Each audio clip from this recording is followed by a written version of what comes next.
Hi, God, in Jesus' name, as the people of Hades are bound up supernaturally and literally are transported back to Hades and or die instantly by annihilation, painful evaporation, have those sound effects be explosion sound effects, loud but not harmful to me as God.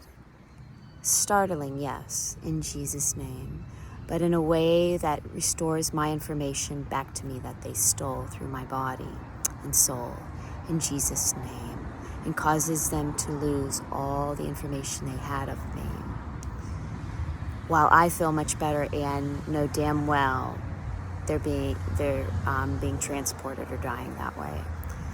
And in Jesus' name, let that not be mistaken for another kind of explosion, which literally happens, like bombings and stuff like that. In Jesus' name, let that be a distinct explosion.